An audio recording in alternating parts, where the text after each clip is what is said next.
Seja muito bem-vindo a mais um Café na Lente, esse podcast que é transmitido todas as segundas-feiras a partir das 20 horas no nosso canal.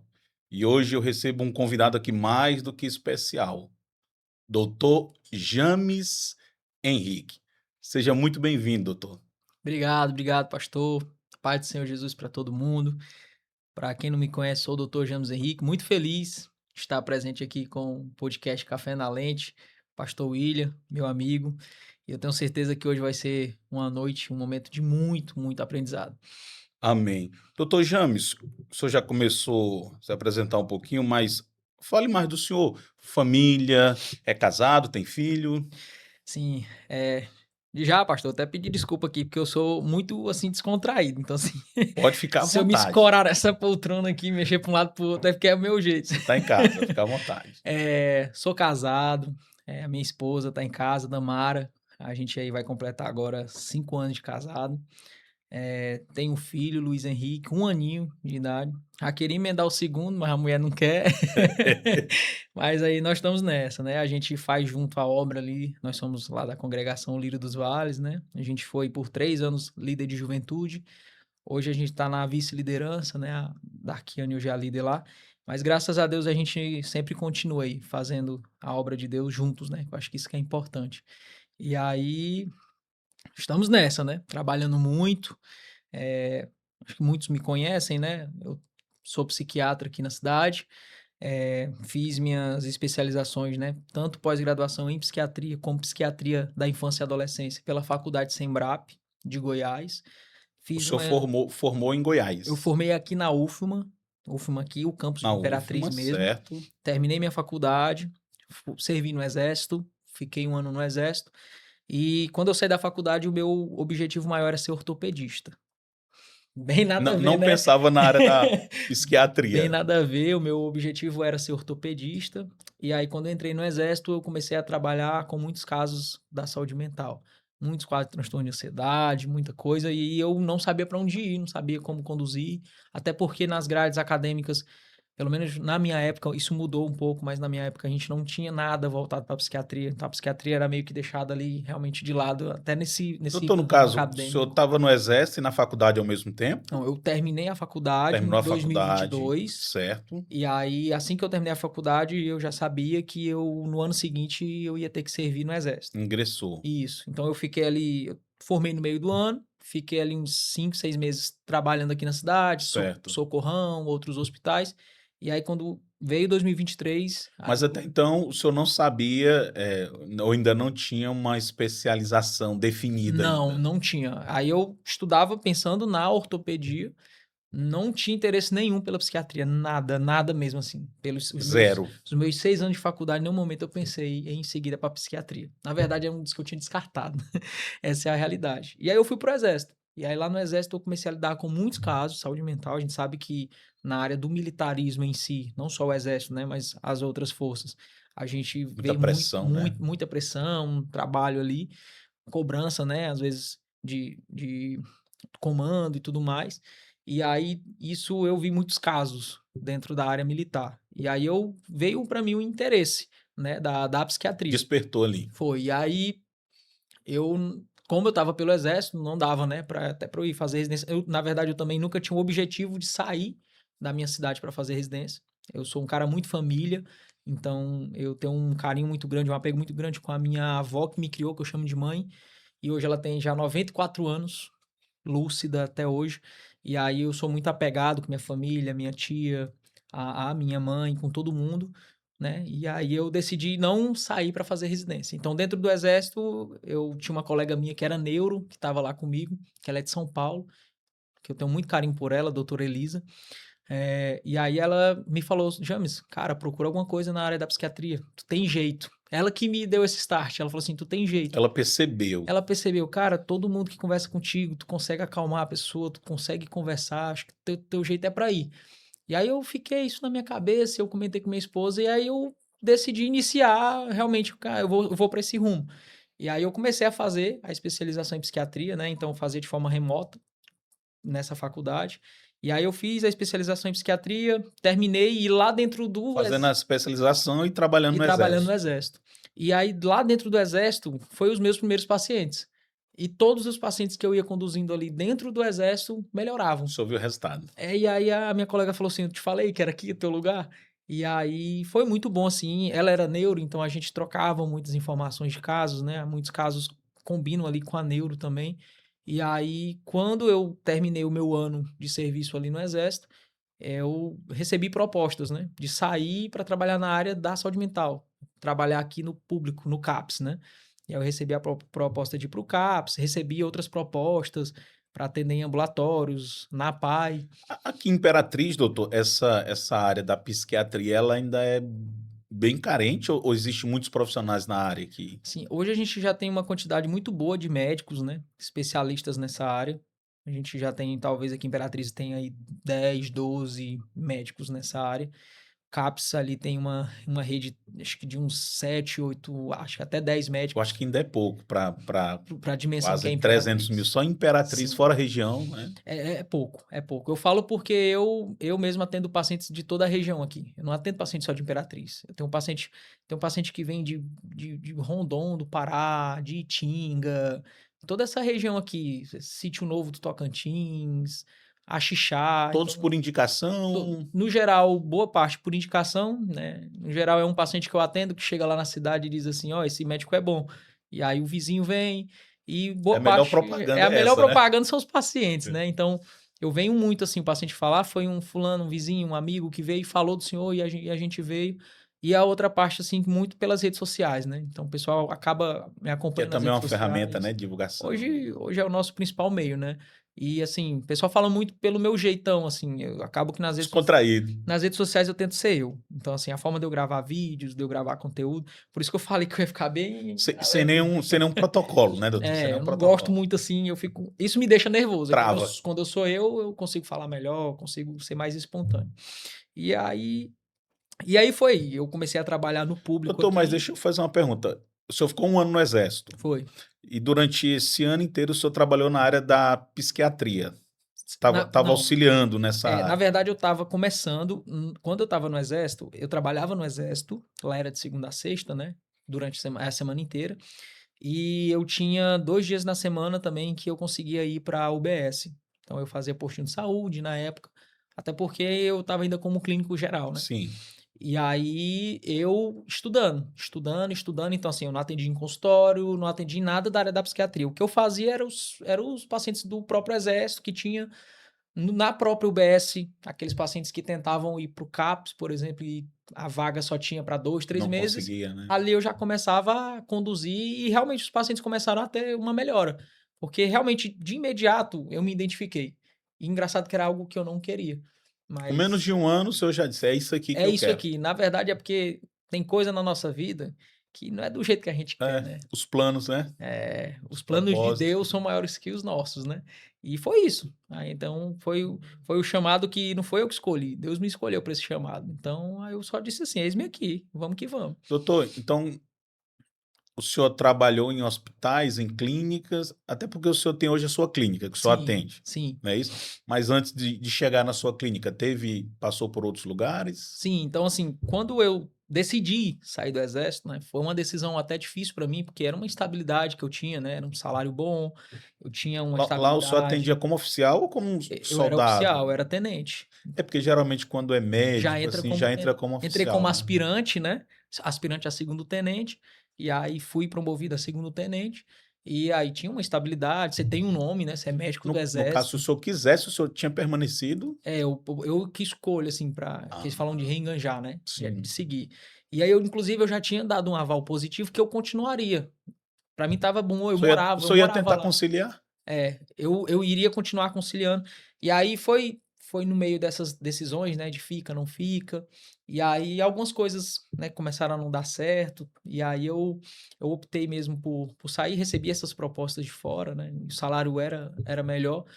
E aí, só que até então, né, a minha esposa tinha um medo porque essas propostas ainda não tinham vindo. Hum. E eu cheguei e tomei a decisão de que não continuaria mais.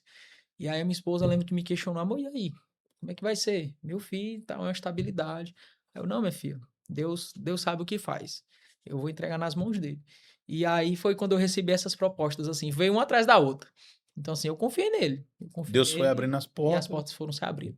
Eu gosto de dizer sempre, né? Uma porta que se fecha pode ser outra que se abre. Então, Sim. eu só esperei e tudo deu certo. Eu sou Já muito. dizia o Kleber Lucas, né? Se uma É, porta se fecha aqui, outra se abre ali. Então, assim, eu sou um cara que nesse ponto eu levo muito assim pra fé mesmo. E a gente precisa disso. sim, claro. Às vezes eu sei que medo acontece, a gente é temeroso, mas às vezes pra gente furar a bolha, a gente tem que ser ousado. É Então, porque geralmente quando você analisa essa questão do exército em si, já pensa justamente nessa estabilidade, nessa segurança financeira. isso, eu É. tinha uma vida, a minha vida estava muito tranquila, né? Eu tinha uma estabilidade financeira, tinha um nome, né? Ser médico do exército, isso lhe traz Sim, um certo um nome na oficial. sociedade, um oficial. Então, isso trazia um nome muito bom pra mim. Morava lá dentro do No caso, se o senhor quartel. tivesse enganjado, poderia chegar até coronel. Eu era médico temporário, então Ah, o meu tempo máximo era 8 anos. Mas até 8 anos eu ia ficar até como primeiro tenente. porque tem o temporário e tem o de carreira, Tenho de né? carreira. Aí exatamente, eu tinha a opção de fazer fazer a prova, né, para seguir como médico de carreira. Então eu ia só emendar. Só que chegou uma época que eu percebi que não era aquilo, entendeu? Não era aquilo. Deus tinha coisas maiores para mim do que ali. Não queria se limitar É, de somente ao certa forma eu exército. ia ficar limitado, é isso. É, a verdade é essa. E aí eu saí, comecei a trabalhar no CAPS, comecei a trabalhar na PAI, comecei a trabalhar nesses locais públicos, e aí me puxaram mais para a parte da infância, né? Então eu fui encaminhado para atender no CAPS infantil, Já como pediatra, não na parte da psiquiatria mesmo, psiquiatra, na pediatra não, psiquiatria. como psiquiatra. Isso, aí eu já migrei só para psiquiatria. Então, por Certo. exemplo, na época eu atendia na UBS, eu pedi para sair da UBS e fui para o CAPS. Então, eu comecei ainda atendendo nos dois lugares, só que aí chegou uma hora que eu tinha que decidir. E aí eu não, Não, não, é, correria grande demais. é a psiquiatria, até porque assim, até no sentido de estudo mesmo. Então, assim, Tem que escolher em que focar. quando você tá no posto de saúde, atenção básica, você acaba tendo que estudar muita coisa da clínica médica e eu já vi que minha área era a psiquiatria mesmo e era aquilo ali que eu ia mergulhar e estudar a fundo. E aí eu recebi a proposta, fui para o CAPS infantil e ao mesmo tempo também eu me tornei um médico da APAE, que 80% do público também é infantil. Então eu me senti realmente cheio de crianças ali para atender. E aí eu já tinha concluído a minha pós de psiquiatria, eu fui para minha segunda pós-graduação de psiquiatria infantil. E aí foi durante esse período que eu estava no CAPS, fazendo minha pós, concluí. Quando eu estava concluindo minha pós de psiquiatria infantil, eu recebi um convite de uma clínica aqui na cidade, Clínica Tríade. Inclusive, muita gratidão por eles, assim. Foi onde eu comecei a atender realmente pela primeira vez em consultório. E aí eles me ofereceram o convite, de antemão eu aceitei, né? E aí eu comecei a atender. Isso início de 2000. Todo público ou era o público infantil? Não, todo o público. Eu lembro que eu comecei a atender pouquíssimos pacientes, né? Eu às vezes era um paciente na semana inteira. E eu fui começando. Atendi um paciente, fui indo, fui indo. E essa de ir atendendo, a demanda foi aumentando. Demanda foi aumentando, a demanda foi aumentando. E aí a própria tríade também foi crescendo, né? Era uma clínica que era nova também. E aí a tríade conseguiu um outro espaço maior. E aí, na época que foi para essa migração de um espaço maior, que eles conseguiram ceder para mim um consultório meu. E aí, desde então, eu montei o meu próprio consultório. Então, fiz toda a mobília, montei um consultório meu. Lembro que no dia eu fiz toda a inauguração. Isso em Dentro da estrutura deles? deles. Eu não lembro se isso foi no início de 2025 ou final de 2024. E aí eu comecei a atender lá e a demanda aumentou bastante. Bastante. E aí acho que aí foi quando realmente surgiu esse nome Dr. James na cidade mesmo. E aí foi quando eu comecei a ter mais pacientes, mais pacientes. E aí, um certo dia, isso em 2025, eu indo para a tríade para atender, e eu passando próximo, eu vi uma casa com a placa de aluga-se, e era uma clínica, né, que tinha fechado. Eu olhei e veio aquilo no meu coração. Abre tua clínica. Foi assim, eu não estava nem pensando nisso, De pastor. repente, Foi de de repente. Eu repente. passei, olhei a placa, aí eu fui para casa pensando nisso. Rapaz, tu podia abrir uma clínica, tu podia abrir uma clínica. Eu fui com isso na cabeça. Cheguei em casa e falei para minha esposa, minha filha, eu vou abrir uma clínica. A minha esposa olhou para mim, pode internar. Pode internar, a ideia dessa, eu, não, meu filho, eu vou abrir uma clínica. Ela ficou, meu filho, senta aqui, tá acontecendo alguma coisa, você tá bem? Eu, não, eu vou abrir uma clínica. E fiquei com isso na minha cabeça. Então, eu gosto de dizer isso muito para os jovens, né? Quando eu vou pregar para os jovens, eu falo, cara, assim, as palavras têm poder. Então, assim, eu falava para mim, eu vou abrir uma clínica, eu vou abrir uma clínica. Não tinha um centavo, pastor. Não tinha um centavo, mas eu tinha a Só ideia. fé. Eu tinha a fé e a ideia. Então, rapaz, eu sei quem tá comigo, eu sei em quem eu tenho crido, né? E aí, gente, eu vou fazer acontecer esse negócio. E aí eu lembro que eu fui conversar com uma colega minha, né? E aí ela sentou comigo, ela tem muita experiência nessa parte empresarial e tudo mais. E aí ela foi, James, para abrir a clínica, tu precisa de quê? E eu não, fui falando, fui falando, fui falando, fui falando. E aí ela, não, moço, tu tem tudo pronto para abrir uma clínica, então é só isso, tu consegue isso tudo. E aí eu fui com a cara e com a coragem. Fui abrir a clínica, comecei a. Quando foi que o senhor, de fato, inaugurou a clínica? A clínica foi inaugurada no dia 7 de junho de 2025. Então, Ano passado, né? Vai 7, fazer um 7 ano de junho de agora, né? 2026 a gente Vai completa ter a um festinha ano. de um ano já, Vai né? ter festinha, a gente tá organizando aí algumas festinhas aí pro pessoal. E aí foi basicamente isso, né? Então, a gente. E assim, dia 7 de junho, eu comecei o mexido de reforma da clínica foi no mês anterior, em maio. Foi algo assim rápido. Eu vi a placa, no dia seguinte falei com um dono lá da casa, conversei com ele me falou qual era o valor. No dia seguinte eu dei ok. Semana seguinte a gente já estava começando mexida. A gente, em um intervalo de 10 dias, a gente fez uma reforma, uma mega reforma naquela clínica. Aí eu lembro que até hoje o construtor, ele é pastor, né? Bispo Jaime. E ele disse que nenhuma das obras dele, até hoje, nenhuma, ele conseguiu fazer o que ele fez na minha clínica. Ele considera a abertura da minha clínica um milagre. Ele fala isso O para mim. tempo recorde. Porque ele disse que foi em uma semana e ele disse que em nenhum lugar ele conseguiu fazer o que ele fez na minha clínica. Porque como tinha um tempo, e eu queria, porque eu botei na minha cabeça que a inauguração tinha que ser nessa data. Tinha na minha cabeça era essa data. E todo mundo dizia para mim, moço, não vai dar certo, esquece isso, não vai dar certo. Eu lembro que eu chorei com essas palavras pesadas. Eu chorei. Eu lembro que um dia eu estava nessa clínica e eu me tranquei no banheiro e chorei. Porque todo mundo falava assim, não vai dar certo, não vai dar certo, não vai. E eu botando na minha cabeça que ia dar certo. Mas foi tanto não vai dar certo, por isso que eu digo que as palavras têm Só poder. remando contra, né? E aí eu não aguentei a pressão, eu chorei. Aí eu lembro que um amigo meu que era pedreiro, né? E eu falei pra ele, moço, tô desanimado, acho que não vai dar certo. Ele viu que eu tinha desanimado. E ele, não, moço, isso vai dar certo sim. E ele ficou, para poder dar tempo, ele ficou nas madrugadas na minha clínica, trabalhando. Eu ia para lá. E ele de madrugada. Era a equipe de dia trabalhando, na madrugada outra equipe, para dar tempo. E o construtor disse que nunca tinha visto isso. Tinha dia, e eu tenho vídeos no meu celular até hoje, que durante a reforma, o pintor estava aqui, o eletricista estava aqui na mesma sala, o pedreiro estava aqui botando a cerâmica. Todo mundo trabalhando ao mesmo Todo tempo. mundo, todo mundo. Aí ele fala, doutor, eu nunca vi um negócio Houve uma desse. mobilização. Não tem como, porque assim, ó, um lugar que o eletricista tá, ele vai discutir com o pedreiro vai sujar ali onde o pintor tá mexendo, aí eles começam a bater boca. Eu não consigo, é sempre uma etapa, né? Vem o Sim. pedreiro, depois vem o eletricista, vem o pintor. Aqui tava, e era todo mundo. De forma harmônica. Tinha irmão Sem montando estresse. móvel, outro pintando, e todo mundo alegre. Era uma alegria, assim, o É, pessoal tava, contagiava a Deus criou alegria. todo o ambiente. Aí era ali que eu sentia que aquele ambiente ali era um ambiente que ia transformar muitas vidas, assim, e aquilo me trazia uma alegria. E eu lembro que na semana da inauguração eu tive que arrancar um dente, senti uma dor de dente horrível, siso, tive que arrancar de urgência, e aí eu tava com 3 pontos nesse dente. Pergunta se eu fiquei quieto. Eu tava lá lixando, eu tava Correndo pra lá e pra pintando, cá. correndo, e aí o dente sangrava. Eu lembro que minha esposa ligava, amor, tá, porque minha esposa faz faculdade de odonto, né? Amor, como é que tá teu dente? Tá bom? O dente saindo sangue. Eu, não, amor, tá tranquilo. Tô bem aqui, tá tranquilo. Mas só Deus sabe a dor que eu sentia, mas eu não parei. Eu Tinha um parei. objetivo, tinha um propósito de Tinha. inaugurar a E clínica. eu tinha que era aquela data, dia 7. E graças a Deus a gente um dia antes ali a gente trabalhando, e aí veio a inauguração, muitos convidados, eu convidei muita gente, e aí eu acho que nenhuma clínica fez o que eu fiz até hoje nessa cidade. Se alguém fez, me diga, que eu quero saber realmente. E o que foi? Mas eu loquei, inclusive o nome do cara é James, né? Ele mora aqui perto. Quero agradecer ele aí, que eu coloquei um F250 do meu amigo James, meu xará. Meu amigo, eu botei, foi som alto.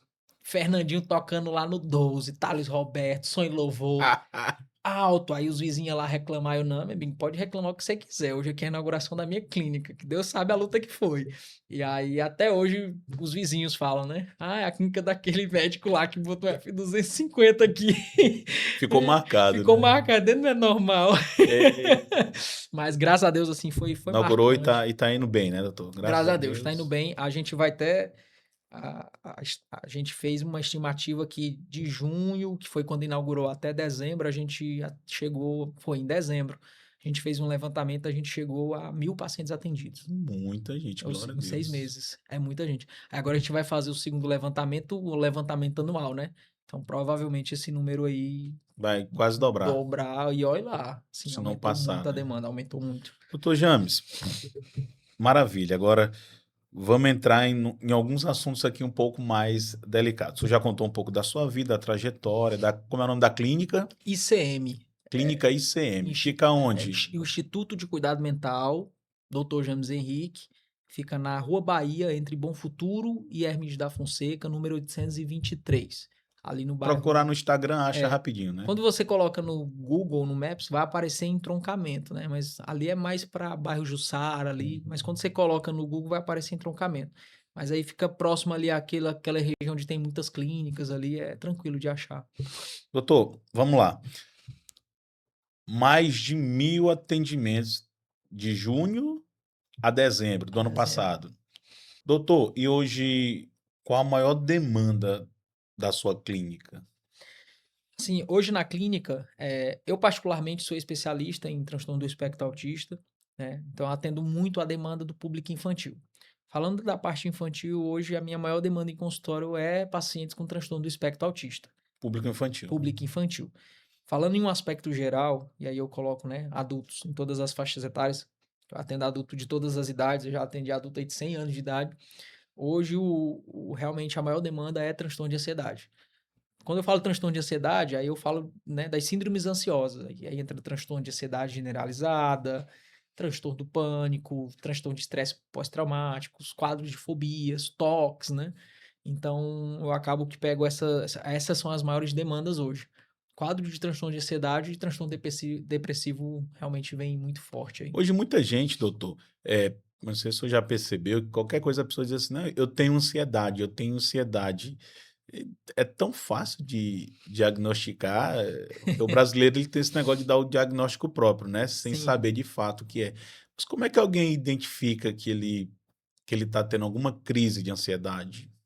Quando a gente fala de critérios diagnósticos, a gente tem uma bíblia da psiquiatria que é o DSM-5, que é um manual em que eles vão avaliar cada transtorno e para o paciente ser diagnosticado com aqueles transtornos, com aquele transtorno específico, ele precisa preencher critérios. Então, assim, critérios no sentido de sintomas, a gravidade desses sintomas, duração desses sintomas e a intensidade. Então ali todo um pré-requisito que esse paciente precisa contemplar para que eu consiga fechar esse diagnóstico. Quando se fala de ansiedade, a gente sabe que a ansiedade é algo fisiológico e normal do ser humano. É algo do instinto, né? É algo primitivo. É um mecanismo de luta e fuga. Então a gente tem uma via rápida, que é o sistema nervoso autônomo, o sistema nervoso simpático, que faz com que o teu coração bata mais rápido, que faça com que você tenha uma resposta mais rápido, que a pupila dilate e você consegue ter uma resposta a uma situação de perigo e de emergência. Eu gosto de dizer para meus pacientes: você está no lugar e um pitbull se solta. Você, se brincar, aprende a voar, mas você vai tentar fugir. Isso de forma instantânea. Então, isso é o mecanismo de ansiedade. E existe aquele mecanismo de ansiedade mais prolongado, que aí já é mais relação hormonal. A gente chama que é o eixo, né? Hipófise, hipotálamo, hipotálamo, hipófise e suprarrenal, que é onde a gente tem a liberação de cortisol, e esse cortisol ele vai desencadear todo um efeito, uma resposta a um estresse, a algo externo. E aí você vai reagir. Que forma essa reação? Então você vai ter mais sudorese, você pode ter ali uma palpitação, e isso faz que você tenha capacidade de reagir ao estresse. Então essa liberação de cortisol é algo fisiológico. Mas o que que acontece? O paciente com um quadro de transtorno de ansiedade, ele tem a ativação desse eixo de forma desordenada, de forma recorrente. Basicamente, em que sentido? Você está em uma situação que não tem um estresse externo e você se sente como se estivesse recebendo um estresse. E aí teu corpo ele não para de produzir cortisol. E esse cortisol, dentro do sistema nervoso central, ele vai ter uma ação ali inflamatória. Então ele Qual o papel do cortisol no corpo do ser humano, doutor? a ideia principal do cortisol é isso, ele vai ativar esse mecanismo de resposta. Então é a energia que você precisa, é o estímulo que você precisa. O problema do paciente com Mas isso é transtorno bom ou ruim? isso é ótimo, é fisiológico, você precisa disso, Tem que ter, tem que ter. O problema do paciente com transtorno de ansiedade é que ele tem isso o tempo o todo. tempo todo. Então você não consegue ter um equilíbrio. Essa Desacelerar. é. Então, por isso que falam: "Mas doutor, só aumenta, só aumenta". E se você olha para o nosso contexto atual, quando a gente fala, por exemplo, de trabalho, as demandas de trabalho só aumentam. A cobrança no trabalho só aumenta. Tem que cumprir meta. Tudo mudou. Então, assim, mudou demais. E eu até falo que transtorno de ansiedade, por exemplo, é mais comum em mulheres. E exatamente por isso. Porque a gente teve uma mudança, né? No sentido de estrutura familiar ali. A gente tinha uma mulher que tinha a função de cuidar dos filhos e o marido que tinha a função de sair e trazer o alimento para dentro de casa. Uhum. E nas mulheres isso mudou. Então a mulher ela tem que ser a esposa, ela tem que ser a mãe, tem que trabalhar, se der tempo tem que estudar e ainda não Muitas e ainda tem que atividades. cuidar do corpo, tem que cuidar de si. Então assim, é muita demanda. Então hoje aumentou e muito em mulheres quadros de transtorno de ansiedade. E a mulher fica nesse pico ininterrupto de produção ali de cortisol. Prova disso que, por exemplo, altos índices, né, por exemplo, de fibromialgia, né, que acontece, Está está relacionado? relacionado. É mesmo. Então, a fibromialgia desencadeia muito em mulheres exatamente por esse Doutor, tem excesso. um amigo meu, ele sofre desse problema aí. E ele sente muitas dores nos pulsos. E geralmente, quando ele sente, isso é um testemunho dele, pessoal, né? Ele diz que a pressão dele sobe. E Sim, geralmente ele tem que tomar um remédio para pressão, para controlar. para controlar e até para aliviar as dores. Só que ele diz que por várias vezes ele já chegou a desmaiar porque a pressão já baixava demais. Era tipo um efeito reverso. Ele tomava para resolver uma situação, mas de repente Um causava revólver. outra. Isso se dá muito pela ativação do sistema nervoso autônomo simpático. Quando eu tenho uma ativação abrupta do sistema nervoso autônomo simpático, o paciente ele pode reagir de duas formas. Ou ele tem uma hiperativação na parte mais cardiovascular, e aí ele vai ter palpitação, ele tem coração acelerado, ele tem aquela sensação de dor no peito, como se fosse uma sensação que tivesse mesmo Tem pessoas infartando. que vai no cardiologista E pensa que pensando tá que tá morrendo, infartando, né? tô morrendo, tô infartando, Aí é uma crise de e é uma ansiedade. crise de ansiedade. E às vezes o paciente ele pode ter uma resposta vasovagal abrupta, mais na parte do sistema nervoso, e esse pico de noradrenalina nele, desencadeado pela ansiedade, pode dar um estímulo de desmaio. É muito comum em paciente com fobia, clássico. Paciente, por exemplo, às vezes tem fobia de palhaço, fobia de alguma coisa, e quando ele vê o pico de noradrenalina é tão forte que ele reage, Dispara ali. desmaia. Sabe, aquela pessoa que vê uma coisa que ele tem tanto medo que ele vai lá A pessoa pode morrer e com uma crise de desmaia. ansiedade, pode chegar esse extremo. A verdade é que, por exemplo, mais especificamente, por exemplo, uma crise de pânico, que existe uma diferença entre crise de ansiedade e crise de Qual é a pânico. diferença? Muita gente não entende. Então, assim, crise de ansiedade, a crise de ansiedade ela tem fatores causais. No geral, tem uma coisa que causa crise de ansiedade. Ela é multicausal. Às vezes é uma questão financeira, questão familiar, pode ser qualquer fator. Uma Uma decepção. decepção. A crise de pânico, ela vem algo mais espontâneo, pode ser qualquer momento, você não precisa ter um gatilho para ter uma crise de pânico. E no geral, o paciente com crise de ansiedade, a crise se desencadeia por conta de preocupação excessiva. A mente dele pensa tanto que ele se preocupa Acúmulo de tanto, vai coisas. acumulando, ele vai dar uma crise de ansiedade. A de pânico não. Ela é abrupta, não precisa ter um gatilho de pensamento. E quando o paciente começa a ter a crise, ele sente a sensação que ele tem é que vai morrer. E aí o único pensamento dele na cabeça é isso: eu vou morrer, eu vou morrer. Então, aquela crise que ele sente de palpitação, de falta de ar, é sempre com a preocupação de que vai morrer. No geral, você vê o paciente quando ele tá dando crise de pânico, eu vou morrer, eu vou morrer. Se ele tiver relógio, ele tira achando que tá sufocando ele. Se tiver camisa, ele puxa. Então a crise de pânico ela é mais intensa. É tanto que uma crise de pânico Ela se torna mais perigosa do que ela é tão perigosa que a crise de pânico ela dura só 20 minutos. Uma crise de ansiedade, o paciente pode ficar horas em crise, às vezes até dias. O paciente passa 2, 3 dias ruim ali, sentindo crise. A de pânico, o paciente no geral é 20 minutos. Porque mais de 20 minutos, tendo uma crise dessa, um pico de noradrenalina tão forte como esse, o paciente não resiste. Ele realmente ele vai ter um mal súbito, de tão forte que é a carga uma crise adrenal. dessa, doutor. O camarada pode pular de uma janela, pular de uma Ah, ponte, ele dependendo, pode. dependendo do estágio que ele tiver ali de estresse, assim, ele pode fazer isso. Então, Tudo é assim, a possível, crise de né? pânico, ela é muito forte. Então, assim, essa é a diferença também, né, pra de pânico para de ansiedade.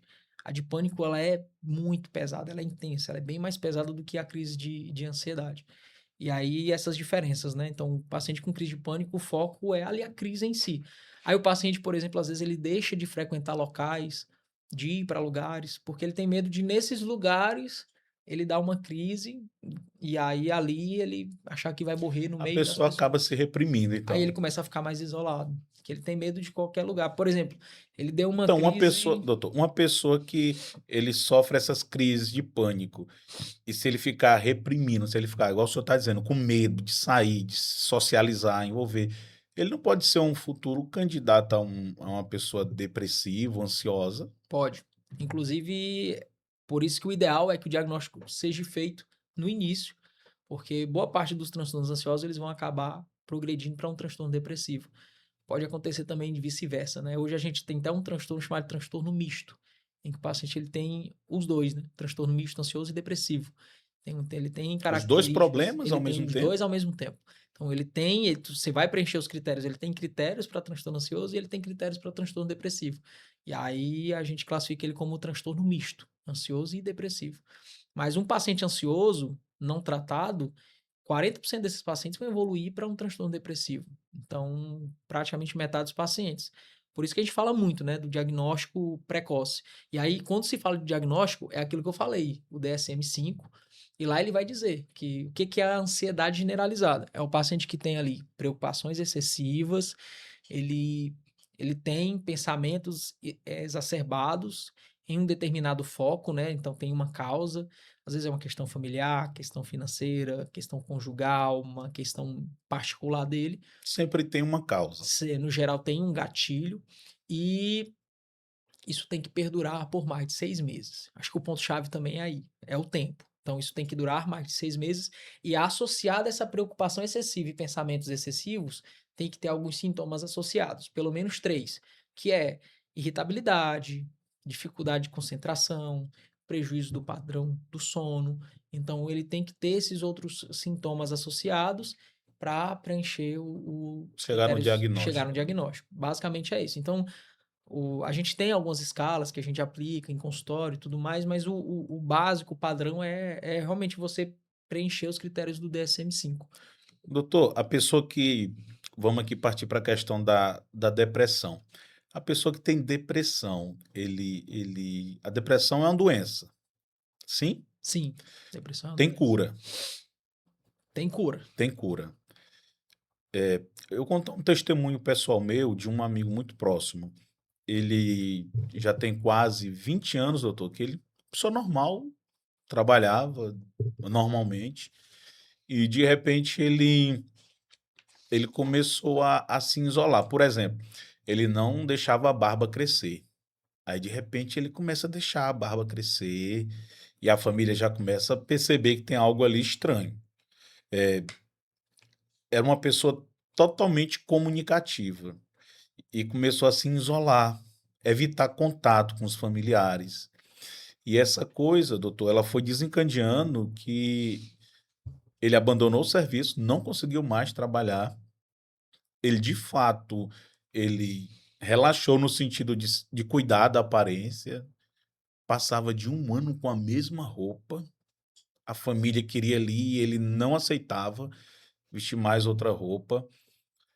Eu com alguns irmãos, várias vezes a gente visitou ele e conversava, e aparentemente você percebia um normal, mas que no fundo a gente percebia que existia algo ali que aprisionava ele. já são quase 20 anos, doutor, depois que ele entrou para essa questão depressiva.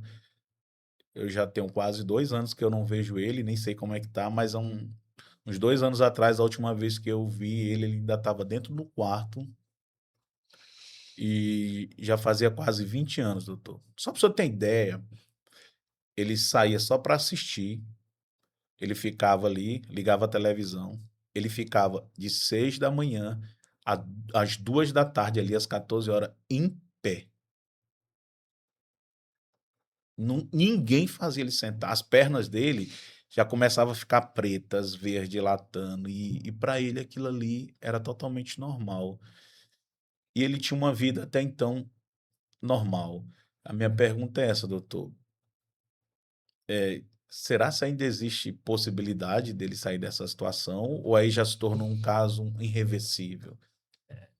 Assim, a depressão hoje ela é considerada uma das principais causas de incapacidade no mundo. Então, hoje, por exemplo, nos Estados Unidos é a segunda causa de maior incapacidade no mundo. E muito se dá exatamente pelo quadro de recorrência do episódio. Fiz questão, né, de trazer alguns dados estatísticos. Então, hoje o que a gente tem de dados é de que pacientes com depressão, a chance desse paciente em 2 anos, ele foi lá, tratou, melhorou. A chance de em 2 anos ele ter um novo episódio depressivo é de 40%.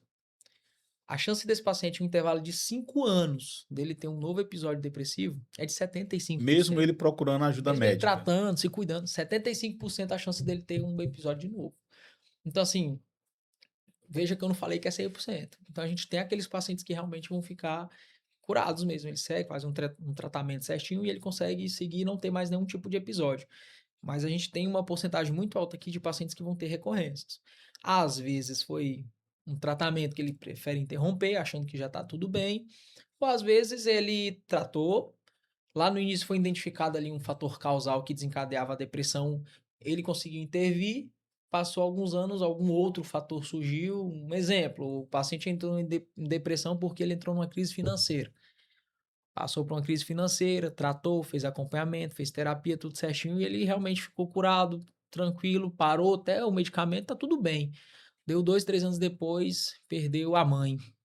Então a gente está falando de outro gatilho. E aí, por ele já ter um quadro de predisposição, provavelmente ele pode entrar ali em um novo episódio. Então, assim, isso pode acontecer, tá? Só que existe aqui um agravante, né? E eu tenho muitos pacientes assim. A depressão a longo prazo, eu trago até isso. Eu também sou professor, né? Tinha esquecido de falar. Eu sou professor da UFMA aqui, então formei na UFMA e fui o primeiro médico a retornar como professor. Então, sou professor universitário. E quando eu dou aula para os meus alunos, eu gosto de trazer uma imagem de ressonância, foi feita com contrastes, que eles compararam um paciente sem depressão e um paciente depressivo. E aí o contraste é exatamente quando o paciente era estimulado, recebia algum certo estímulo, você olhava o cérebro do paciente sem depressão, brilha. Todas as regiões cerebrais, regiões de córtex, regiões centrais, Tudo tudo normal. normal, tudo brilhando. E aí, quando eles faziam o mesmo exame num paciente com depressão, como várias regiões sem receber o contraste, sem estímulos.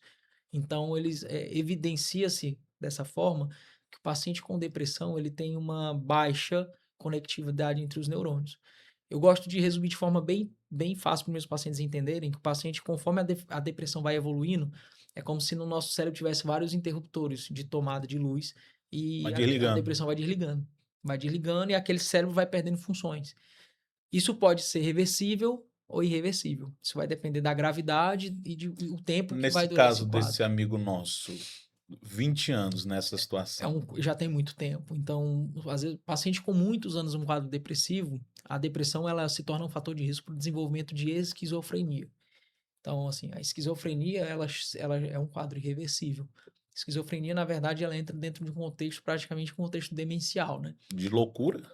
Não de loucura, inclusive, isso aí a pessoa associa muito a esquizofrenia mesmo, assim, a A questão de loucura. loucura. Mas, assim, o que que é a esquizofrenia, na verdade? A esquizofrenia, quando surgiu, ela era classificada como demência precoce, né? Foi estudos de Kraepelin e ele relatou sobre a demência precoce. E, basicamente, é um indivíduo que ele começa a ter perdas cognitivas bem cedo. Então, ele começa com sintomas negativos, que a gente fala, que são sintomas parecidos com a depressão. Então, ele fica isolado, ele tem um quadro de tristeza, ele é um cara mais fechado. E aí, ele vai apresentar ali sintomas positivos, que é quando ele tem alucinações, delírios, que é o clássico do esquizofrênico, né? Que o pessoal já Começa a associa ver direto. coisas. Começa a falar com que está falando com alguém, que está vendo coisa, sai andando na rua aí delirando. E depois desse período de sintomas positivos, que podem vir os surtos, né, os surtos psicóticos, a agressividade, ele evolui para uma perda cognitiva. É basicamente realmente um quadro de, né, ir perdendo memória, perdendo habilidades, perdendo mais essa parte mais essencial mesmo ali de funcionalidade. E aí um quadro de depressão crônica, esse paciente ele vai perdendo as funções neurais e vai gerando um quadro, basicamente um quadro mesmo de perda cognitiva. Então ele vai perdendo habilidades, ele vai perdendo capacidades que antes ele tinha. Às vezes, cara, era um cara que era fera de cálculo, de matemática, fera de informática, e você vê às vezes que com anos ali de um quadro depressivo ele perdeu a habilidade de tudo. E aí às vezes essa perca ela se torna irreversível, porque o paciente ele, eu gosto de dizer assim, é que não estão mais desligando os interruptores não. Foram lá e Então, cortaram o fio. então o melhor caminho é percebeu no início, já procura o auxílio do médico. É, a gente sempre fala isso. Só que a gente sabe que no quadro depressivo às vezes é até mais complicado, né? Às vezes a pessoa nem quer O ajuda. depressivo ele tem essa característica de não querer ajuda, de se isolar, né? E a gente sabe que é algo que precisa ser tratado. É a principal causa de suicídio no mundo é a depressão. Muita gente, inclusive, associa, falou de suicídio, é depressão. Não é assim que funciona. Então, assim, suicídio que é comum, né? Ah, apareceu aí, fulano de tal cometeu suicídio. Meu Deus, né? Nem sabia que ele era depressivo, mas não é assim que funciona. Então, a principal causa de morte por suicídio é depressão, mas não só ela isolada. Clássico, assim, às vezes o cara terminou um relacionamento e ele ficou tão abalado com essa perda do relacionamento, ele não tinha nenhum transtorno depressivo, não tinha nada. Perdeu o relacionamento ali, ele foi lá e decidiu tirar a vida. Um exemplo. Sem nenhum problema psicológico. Nenhum problema psicológico. Não, ele teve essa escolha, ele tomou essa decisão. Às vezes o cara tinha uma empresa, a empresa quebrou e Ficou devendo todo aí de um mundo. dia para o outro ele decidiu ir lá e tirar a vida. Né? A gente viu, né, que esses transtornos eles requerem ali meses, que esses sintomas devem estar presentes. Então ele não tinha isso. Então o pessoal associa muito, né, suicídio à depressão. E não é. É a maioria dos casos, mas não isolado. Existia, doutor, como o senhor é um cristão, eh, existe alguma causa espiritual em alguns casos de, eu não vou dizer tudo, mas em alguns casos de depressão? Existe. Existe, inclusive você até se ajeita aqui na poltrona para falar, né. A gente sabe que dentro da vertente acadêmica existe ainda muitos debates em relação à questão espiritual, né, de não associar, de sempre levar muito para as causas organometabólicas, né, sempre ter uma resposta fisiológica ali, uma resposta anatômica para que um determinado transtorno aconteça, mas eu costumo dizer que nós somos ser biopsicossocial e espiritual. Então a espiritualidade para mim, principalmente na área da psiquiatria, ela tem muito a ver. Muito a ver no contexto de eu vejo isso na prática, né, então assim, eu falo com autoridade de fala, porque eu vejo isso na O prática. senhor vive Eu isso? vivo isso, então assim, eu tenho desde pacientes que desenvolveram um quadro ansioso, um quadro depressivo por falta de perdão.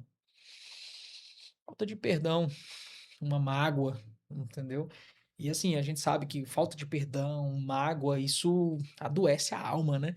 E aí, pode ser o melhor remédio do mundo, às vezes, que a gente vai dar, a melhor terapia, às vezes a dor que ele sente ali não é algo fisiológico mesmo não. Então, eu tô A trazendo mágoa, a falta de perdão, ela pode produzir doenças no pode, corpo. e adoece.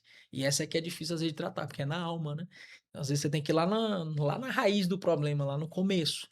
A gente fala muito de, por exemplo, de nuances relacionadas à violência sexual. Então, eu tenho um paciente clássico demais, um paciente meu esquizofrênico grave, até para falar é uma dificuldade, é aqueles de ficar andando na rua mesmo, assim, andarilho, e a gente e o quadro de esquizofrenia dele a gente nunca não conseguia descobrir de onde tinha surgido, né. E aí ele até para falar é muito difícil, aí uma colega nossa de equipe decidiu dar uma folha para ele, e ele fez desenhos. E aí, desde então, ele criou um hábito. E aí, Ele se comunica através dos desenhos. todos os dias, a gente tem pastas e pastas, porque ele criou uma rotina e todo dia de manhã cedo ele vai lá e faz os desenhos. E aí, nesses desenhos, a gente conseguiu entender o que que tinha acontecido. E aí, ele sempre desenha uma criança e ao lado um adulto com a genitália exposta no desenho. E quando você vê que ele tá assim mais irritado, mais nervoso, o adulto tem chifres. O adulto tem assim um aspecto mais, né, diabólico ali. Então, a mensagem que ele está dizendo é que ele foi abusado. Aí a gente descobriu. A gente até então não sabia o que tinha acontecido. Ele não conseguia expressar Ele com não conseguia palavras e expressar, mas com um desenho a gente descobriu. Foi a forma que a gente descobriu que o quadro dele esquizofrênico doutor, e foi essa dali. questão, ela é muito atual, essa questão do abuso Sim, infantil.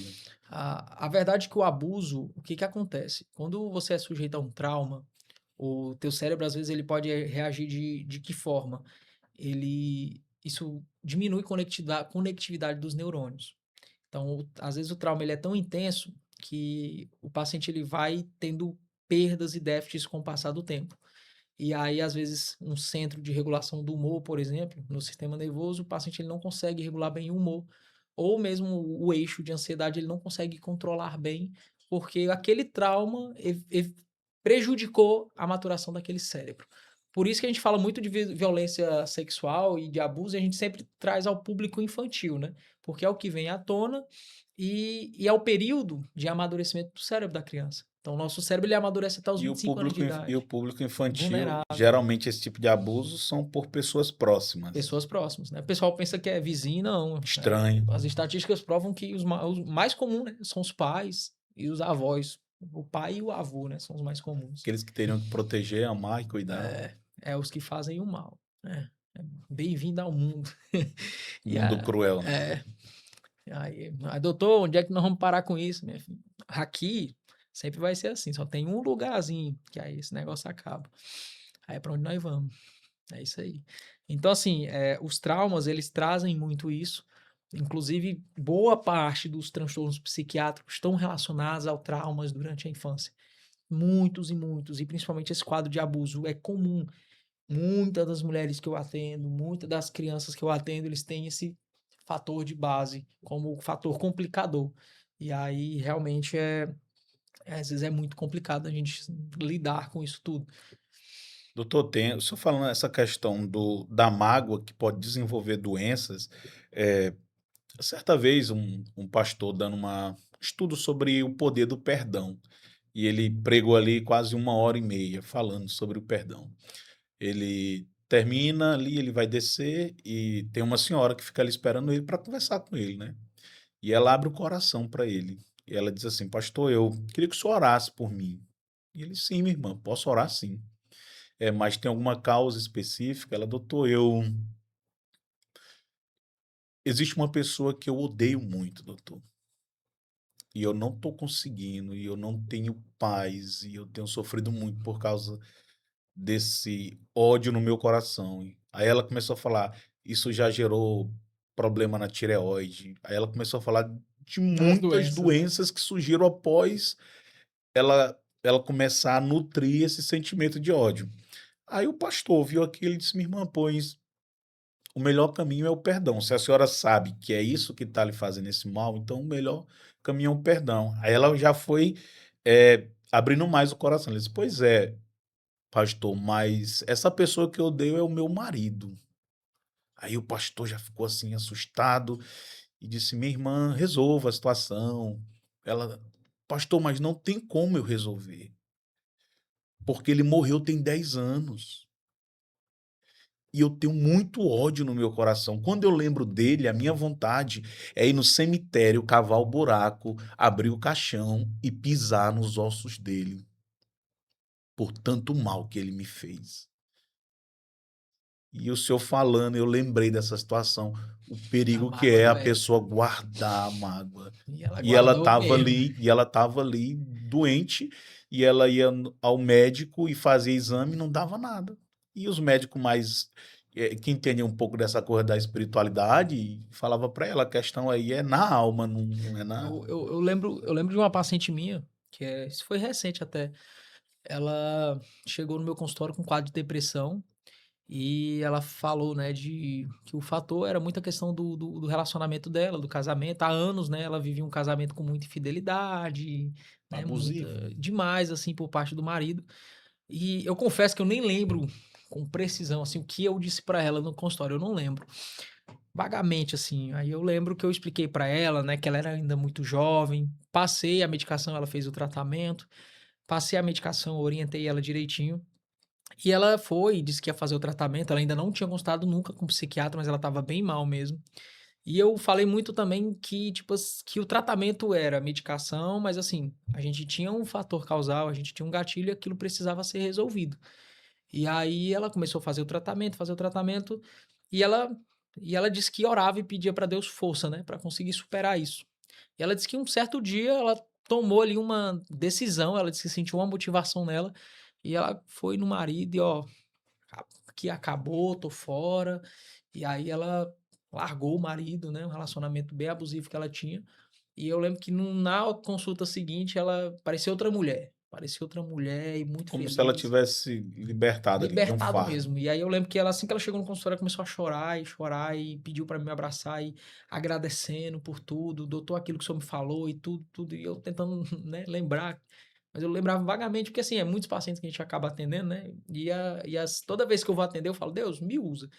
Então, às vezes ali eu fui só um instrumento dele ali, então eu não precisava nem guardar o que foi que eu falei, Doutor, não. mas ela saiu do relacionamento, mas ela levou no coração a mágoa? Como é que ficou a Não, situação? ela simplesmente ela decidiu que ela tinha que sair daquele relacionamento para viver a vida dela.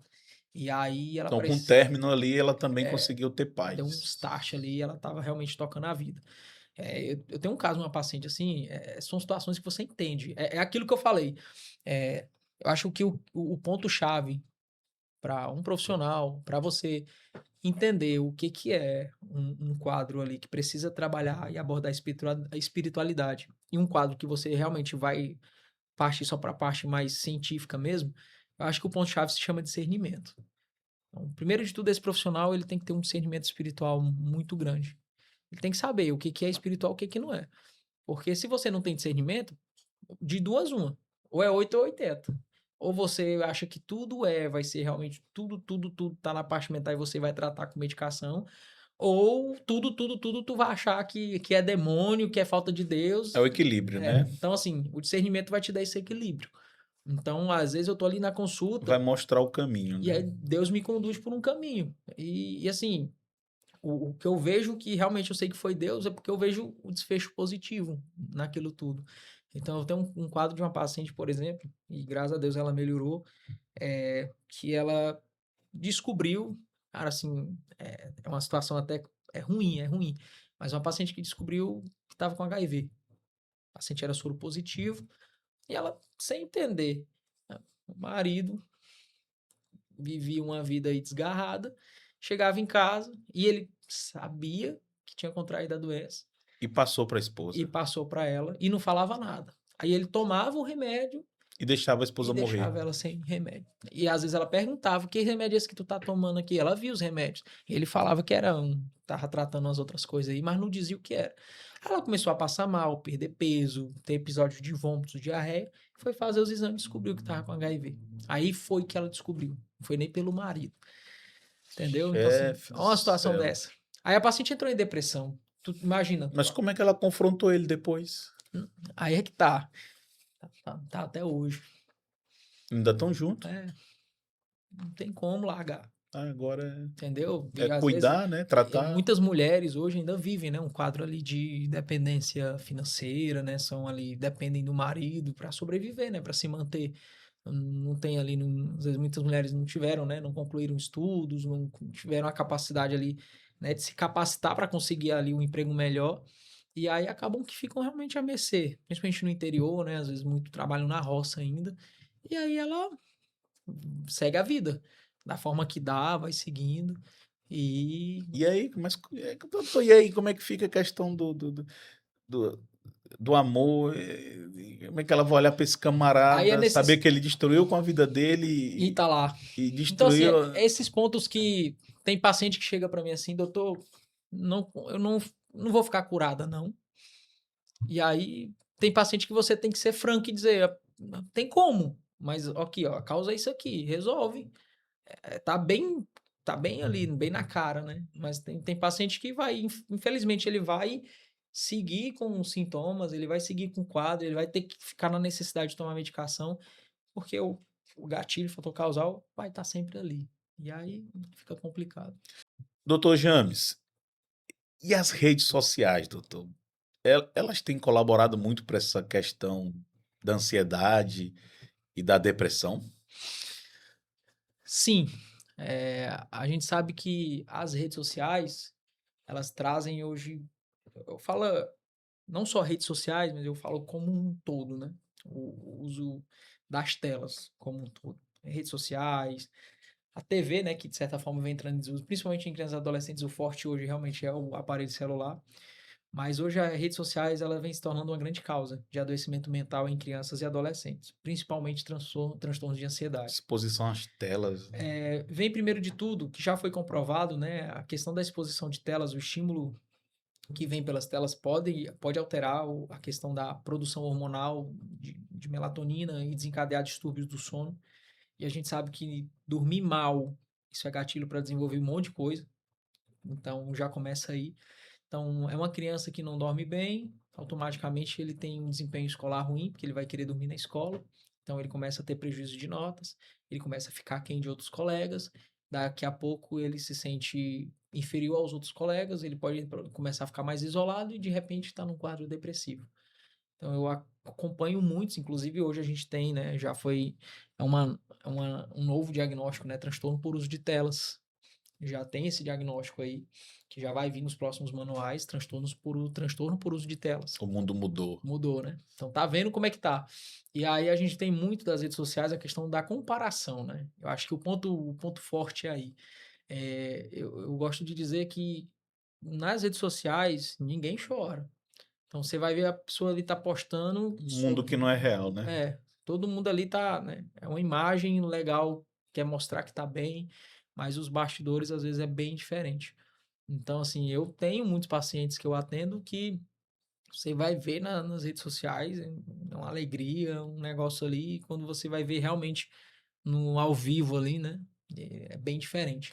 Doutor, tem alguns pais na igreja que nós pastoreamos, uns dois já me procuraram sobre a questão dos filhos, o uso do celular. O joguinho, aquele joguinho que a meninada fica até 2, 3, 4 horas da manhã. E a gente percebe que isso tem se tornado normal em muitos lares. A minha pergunta é: de quem é a culpa? Porque o menino não vai tomar um celular de um pai e de uma mãe.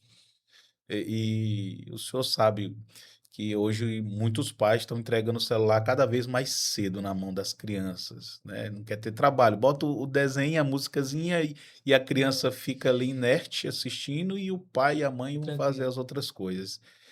De quem é a culpa, chefe? Eu acho que o ponto-chave, o senhor acabou de falar. Acaba que nós, como pais, a gente vive uma rotina muito extenuante, pesada, e aí às vezes a gente não quer ter aquele tempo de pai com filho. E aí as redes sociais, as telas estão ocupando esse espaço. E assim, é uma forma prática e rápida, né? Então, eu lido muito com crianças atípicas, por exemplo, e é só o que eu vejo. Às vezes eu vejo isso no consultório, que para a criança se acalmar na consulta, a mãe vai lá e dá a tela para a criança, né? Dá o celular, a criança fica ali mexendo no celular É um enquanto calmante. enquanto eu tô fazendo a consulta. É um calmante. E aquilo gera um ciclo vicioso. A criança entende Só como acalma-se. só se eu tiver com a tela. E ali gera um quadro de dependência, né? E aí isso gera um gatilho para vários outros transtornos. Então, a gente vem lidando muito, né, com essa situação. Eu fiz até uma pesquisa em relação a dados estatísticos, em que prova que, por exemplo, 45% hoje dos quadros de ansiedade em adolescentes, uma média de 15 anos, está relacionado ao uso de telas.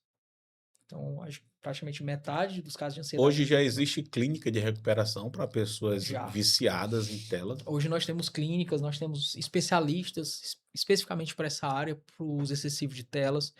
Outra coisa também que vem muito à tona é a questão dos jogos online, né? Então, muitos pacientes com dependência de de tigrinho, né? Jogos de aposta, pornografia também muito forte até hoje.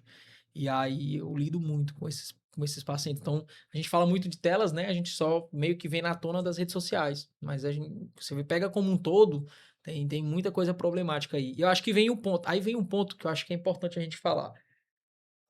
Fiz questão de fazer uma pesquisa que aponta que o Brasil é o segundo país no mundo que mais passa horas do dia usando telas. São mais de 9 horas. O que isso quer dizer? A população brasileira, num dia, fica mais tempo em telas do que dormindo. Isso É é perigoso. lógico que isso não vai dar certo. Você olha essa matemática, você vê que não dá certo. Então, a gente fala de muito estímulo e você vê que o uso excessivo de redes sociais te traz ali um pico dopaminérgico muito alto, no sentido de tu querer buscar rapidamente prazer e satisfação. Então, é o famoso dedo viciante, né? Então, você não para ali de passar rios, rios, rios, rios. E, Ninguém tem mais paciência de ver um e se vídeo você. de... Exato. Eu tava O até áudio é no eu 2. tava conversando com minha esposa que eu percebi assim, amor, se tu for perceber, a gente tá uma geração tão, que chamam de geração fast food, né? A gente é uma geração tão imediatista. Pai, eu não sei se eu falo isso, meu Deus do Fale, céu. pode falar. Fale. Qualquer coisa ele vai cortar.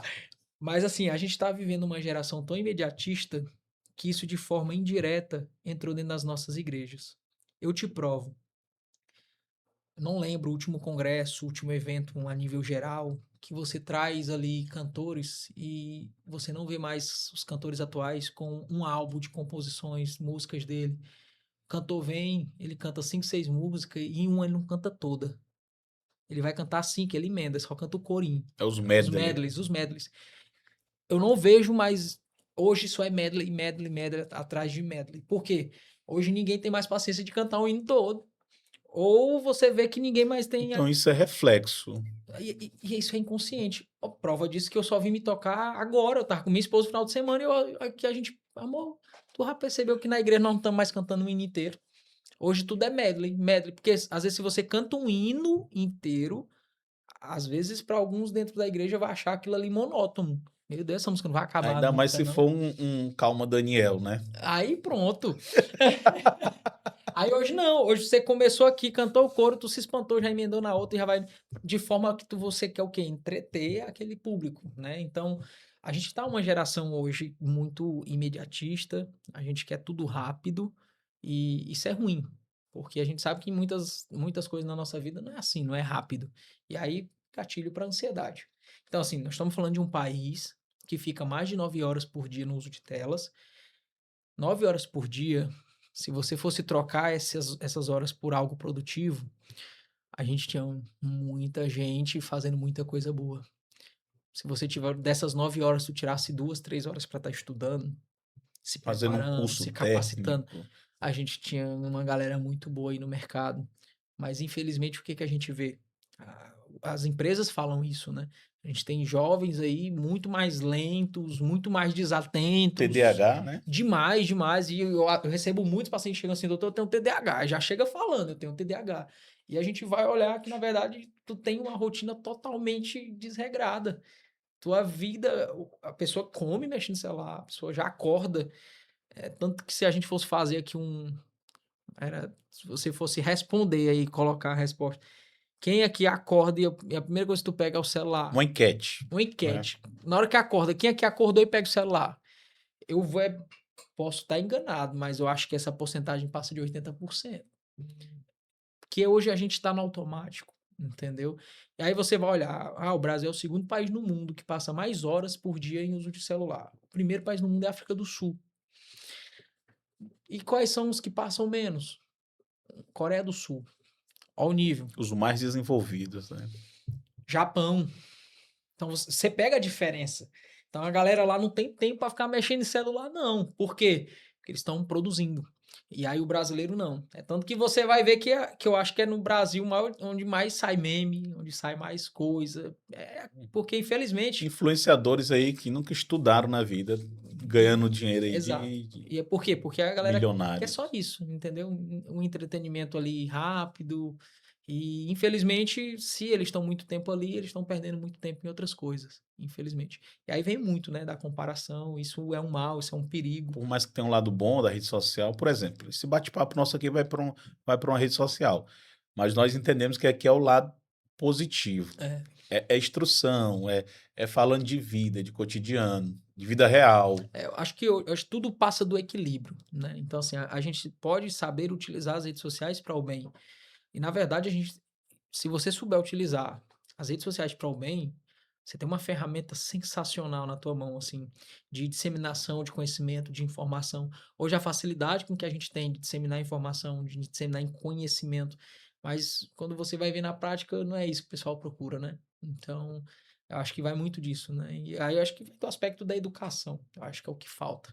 Que é a gente ter uma ferramenta sensacional e a gente acaba não utilizando ela para o bem. Não saber usar. É, não saber usar. Eu acho que o ponto tá aí, é não saber usar. E essa questão, doutor, eh, eu vou falar de mim, algo pessoal. Eu sou pastor há 15 anos, e o senhor sabe que a vida pastoral, o senhor que é cristão e congrega desde criança? Desde criança, Desde fui criado na criança. Assembleia. Então, assim, a atividade pastoral ela é muito diversificada, é muita coisa ao mesmo tempo. É o ativismo, corre para lá, corre para cá. O pastor ele é um pouquinho de tudo. E alguns estudos aí apontam eh, uma crise, eu não sei se a palavra é burnout, Burnout. burnout, e muitos pastores têm apontado esse tipo de crise. Qual seria a receita aí, doutor James? Como é que a gente desacelera esse negócio? Eh, Quando a gente fala do burnout, esse termo ele surge ali na década de 70, que quer dizer, né, em chamas, fervendo, né? Então isso é o burnout. E basicamente para caracterizar esse estado de tensão. Um psicanalista americano, na década de 70, que ele traz exatamente esse termo do burnout, e era exatamente para caracterizar esse quadro de esgotamento. Então, o paciente ele entra num quadro de dificuldade de concentração, ele chega a um quadro mental assim excessivo, de muita demanda, de muito estresse, e aí ele chega em um quadro de despersonalização. Basicamente, ele meio que fica apático de tudo. Então, ele fica muito frio emocionalmente, ele evita interações, evita Se estressa facilmente? qualquer coisa, exatamente, pavio curto. E o burnout mesmo, ele teve o boom ali, a expansão depois da pandemia. Então, a gente tem ali que depois da pandemia, a gente tem um aumento, principalmente em profissionais da área da saúde, né, que chegaram a um quadro de esgotamento laboral intenso pela alta carga de trabalho, não só de trabalho, mas por toda a vivência, né, que acabaram tendo que passar por conta do Covid. Então, o Covid-19 mudou muitas rotinas de muitas pessoas, né? Então, o burnout hoje ele é muito comum em profissionais da área da saúde, parte também dos militares, é muito comum, e professores.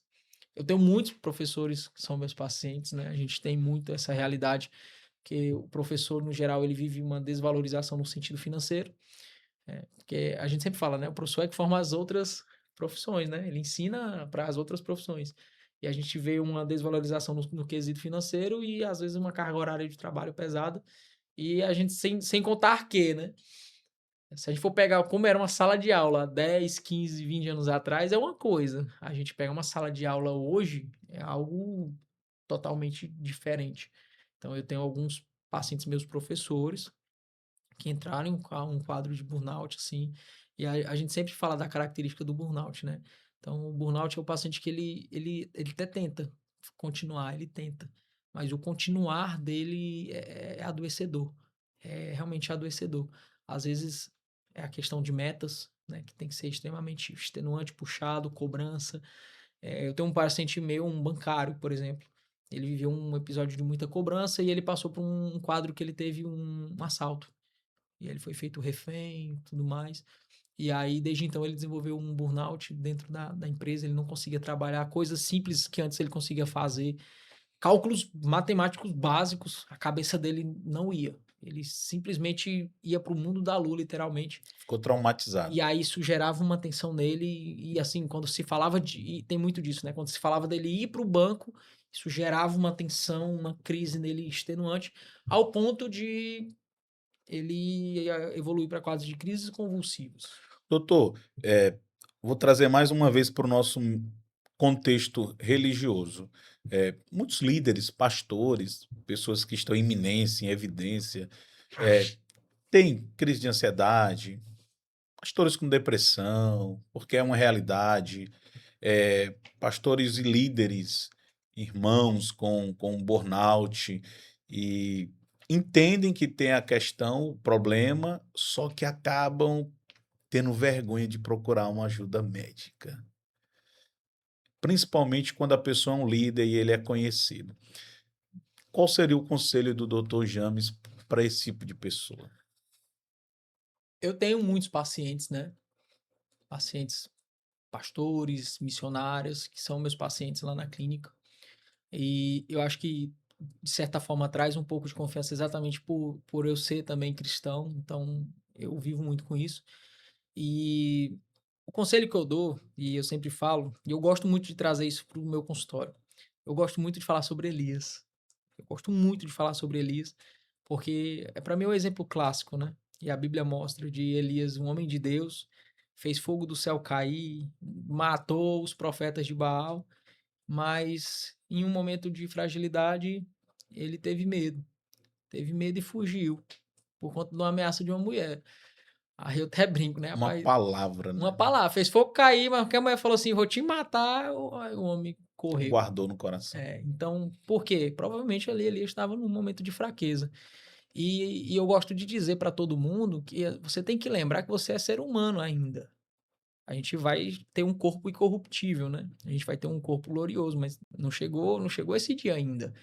Enquanto a gente estiver aqui na Terra, a gente é ser humano e a gente ainda tem a nossa carne aqui com a gente.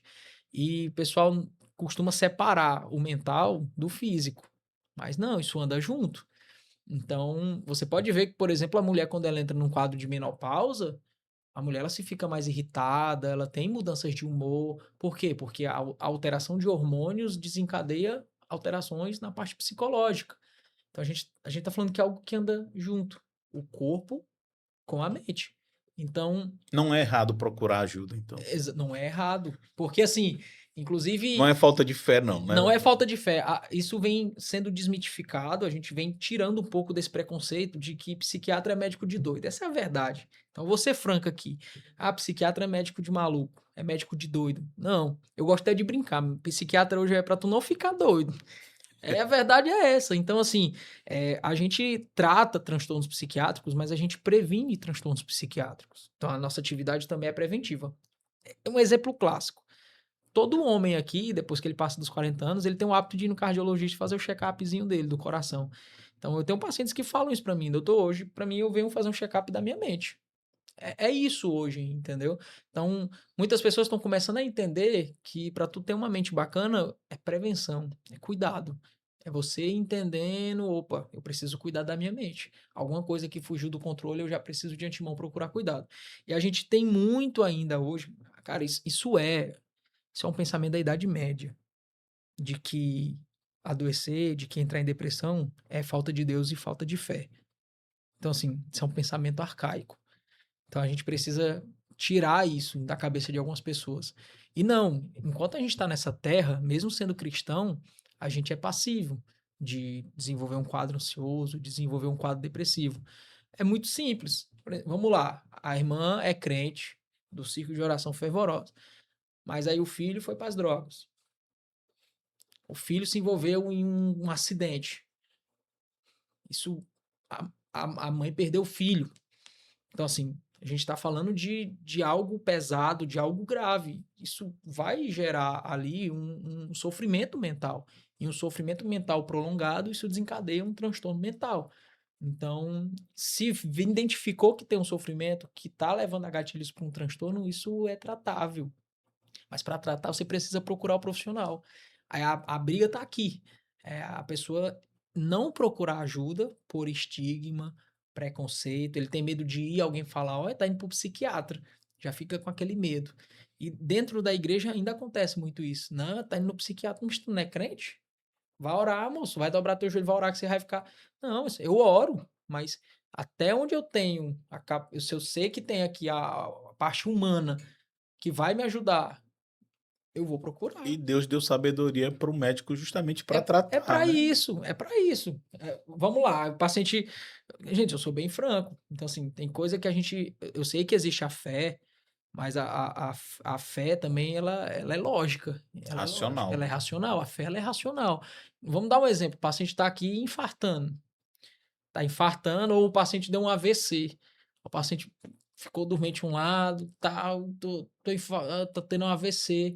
Não, gente, vamos orar aqui, vamos levar para o hospital, não, vamos orar aqui que vai dar certo. Fé racional. Vamos levar para o hospital, vamos diagnosticar, é um AVC, vamos tratar e vamos orar que em nome de Jesus esse AVC não vai matar ele e não vai ficar sequela. Pronto. Na minha opinião é isso, né? E aí, no contexto da psiquiatria, eu levo muito nessa tônica, de você sim, e eu falo para meus pacientes, ore, busca a Deus, peça para ele te dar força para você sair dessa situação, mas o que tiver ao teu alcance, Faça. faça. Acho que muito dos problemas que a gente está A vivendo parte hoje, né? humana. É, Às vezes a pessoa querer colocar a responsabilidade em Deus, sendo que às vezes a responsabilidade é nossa. eu tô lendo um livro, Os Caçadores de Deus. Um livro sensacional. Terminei de ler ele ontem. E aí ele diz no livro que, na verdade, nós cristãos nos tornamos filhos mimados. A gente só quer receber de Deus. Aquele filho mimado. A gente não quer mais entregar nada para Deus, a gente só quer receber. E aí, E quando dá errado, a culpa ainda é de aí Deus. a culpa é dele. Aí a verdade é essa. A verdade é essa. E aí ele até exemplifica, né? Ele fala que Deus é como se fosse. É um pai. E aí, pronto, o senhor tem filho. Quando você tá com seu filho pequeno ali e vai brincar de pega-pega. Aí o seu filho corre atrás, e você rapidinho se esquiva que ele não consegue lhe pegar. Rapidinho. Deus, ele basicamente quer isso. Ele quer que você corra atrás dele, quer que você busque ele. Ele sabe que tu não tem capacidade de pegar ele. Mas vai chegar uma hora que aí tu vai chorar, e tu, ô Senhor, e tu vai chorar, e ele para. Aí ele vai lá e deixa tu tocar nele. Então Deus é assim. Acreditar e crer em Deus é acreditar que a gente consegue alcançar o impossível. Porque a gente busca ele e ele se deixa ser alcançado. E é muito disso. E a gente não quer correr. A gente não quer correr. A gente quer sentar e achar que o pai vai vir. Não, não é assim. Não é toda vez que vai acontecer o que aconteceu com Elias, não, né? Deus ir lá na caverna buscar, né? No ventinho, não, não é assim. Então, assim, é, a gente tem muito ainda esses estigmas, muito mesmo. Eu já tive casos de paciente que foi, consultou comigo, chegou em casa, foi falar pro marido que estava consultando. O marido esculhambou. Tu tá indo em psiquiatra, tu deixa de ser mole, tu vai orar, tu é crente, rapaz, tu Já não tem fé em Deus, imaginou? não. Ela disse, doutor, eu voltei, foi pior. Eu voltei pior, porque lá em casa não tô tendo apoio de nada, não.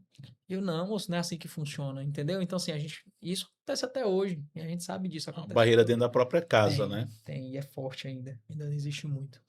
Doutor James, meu amigo, a conversa tá boa e se pudesse aqui a gente ia até, né? Até o sol raiar. Só que a gente sabe que é bom deixar um pouquinho para outro dia. Mas assim, de já eu quero agradecer do fundo do meu coração a sua participação. Eu entendo que esse podcast aqui, ele vai ajudar muita gente.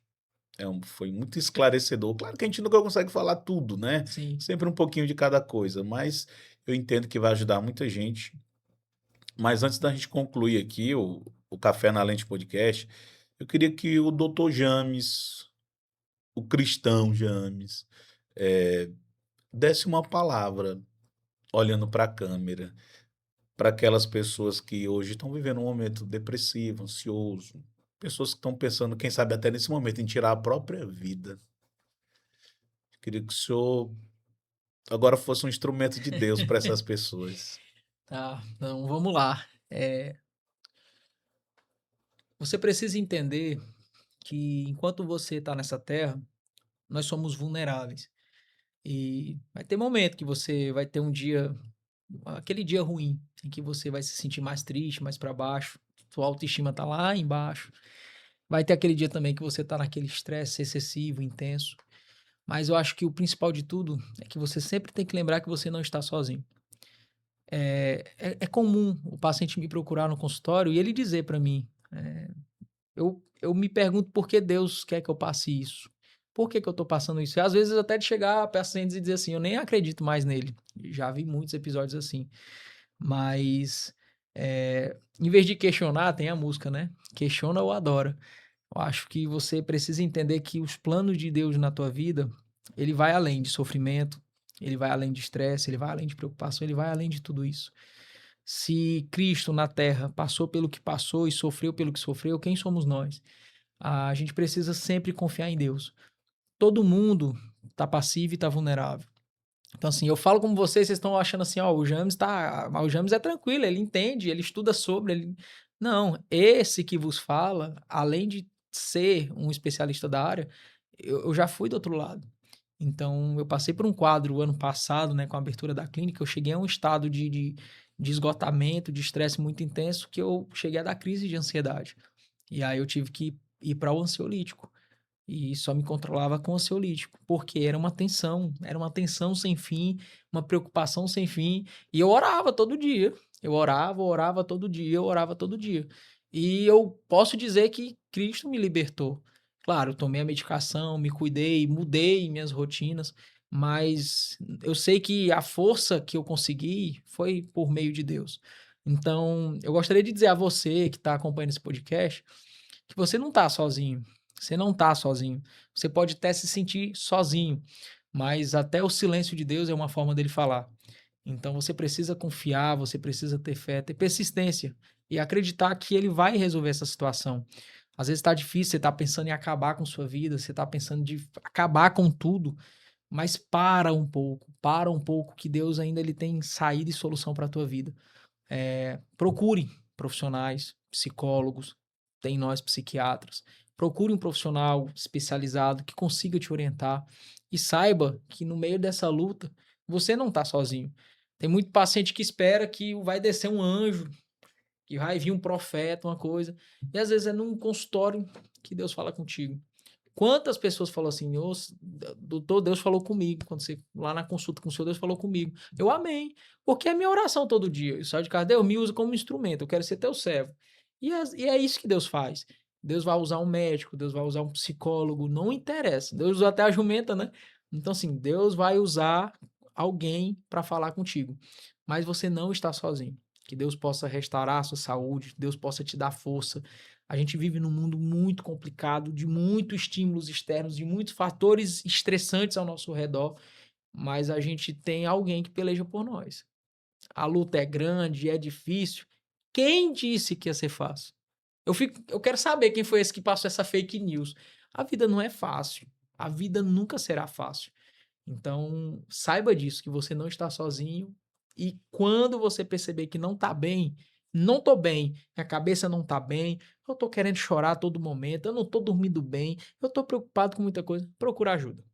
Acho que aqui é o ponto-chave. Procura ajuda. Porque esse caminho de segurar, vou tentar segurar e vai dar certo, a tendência é mais dar errado. Eu já sei o caminho das pedras, né? O bom da experiência é isso, que você vai sabendo o caminho das pedras. Então, na primeira oportunidade, procure ajuda e saiba que você não está sozinho, viu? Deus abençoe grandemente a vida de vocês. Amém, doutor Amém. James. Obrigado. Foi muito bom o nosso bate-papo. Eu queria que o senhor deixasse suas considerações finais agora aí, mais uma vez reforçando a clínica, o endereço certinho, o nome, porque eu tenho certeza que muita gente vai procurar um médico que, além de médico, é um ser humano de Sim. verdade, um homem de Deus. Obrigado. Quero agradecer de antemão ao pastor William pelo convite. Eu sei que vai ter mais oportunidades. Com fé em Deus, esse podcast aqui vai ser só a primeira edição. A gente vai fazer mais. E a gente, de novo, né, reiterando aqui, a gente tem o Instituto de Cuidado Mental, Dr. James Henrique. Fica na Rua Bahia, entre Hermes da Fonseca e Bom Futuro, número 823, ali no entroncamento. Pode procurar no Google, tem tranquilo a localização. Lá a gente tem várias especialidades, né? Então a gente tem psiquiatras, a gente tem psicólogos, a gente tem nutrólogo, a gente tem geriatra, a gente tem a parte de massagem também, temos Clínica massagem completa, né? completa. A gente tem enfermeira que faz prática de injetáveis, reposição vitamínica. Então, assim, a gente tem uma equipe completa mesmo para dar. Temos nutricionista para dar todo o suporte. Porque eu entendo que cuidar da saúde mental não é só ir lá no psiquiatra, pegar um remédio. Para mim é um todo. Foi aquilo que eu falei, né? O corpo e a mente em conjunto. Então, por isso que eu montei uma equipe nesse sentido. Mas é nessa tônica que cada profissional ali ele está disposto a cuidar da sua saúde mental, para manter o equilíbrio. Então, esse é o objetivo. Estamos de portas abertas. Você pode pesquisar aí nas redes sociais, nas plataformas. A gente tem aí em todas as plataformas a ICM e estamos ali de portas abertas para te receber. É isso aí. Gente, chegamos a mais um final do Café na Lente podcast, toda segunda-feira às 20 horas em nosso canal. Deus te abençoe, fique em paz.